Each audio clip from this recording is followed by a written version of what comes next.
दोस्तों, जैसा कि आप लोग जानते हैं 2022 में दिनेश लाल यादव का एक मूवी ट्रेलर रिलीज़ किया गया था, जिस मूवी ट्रेलर का नाम है राजा डोली लेके आजा। तो फाइनली दोस्तों मैं बता दूं, वो मूवी अभी आने वाला है। किस तारीख पे, किस समय पे, किस वेबसाइट पे आएगा, ये जानने से पहले आप हमारे चैनल पे नए हैं तो चैनल को सब्सक्राइब करके वीडियो को लाइक कर लीजिए।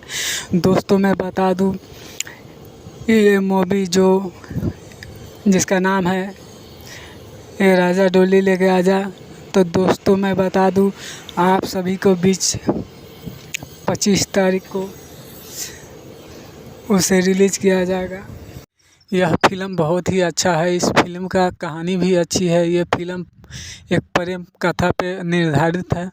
यह फिल्म आप सभी को बहुत ही अच्छा लगेगा। इसमें का सभी एक्ट्रेस जो है बहुत अच्छे एक्टिंग किए हैं, जिनका लेखक है आलोक मिश्रा, सह निर्माता है कोमल सिंह यादव, निर्देशक है सुजीत कुमार सिंह, निर्देशक है बीरू ठाकुर, संगीत दिए हैं मधुकर आनंद, रंजीत मिश्रा।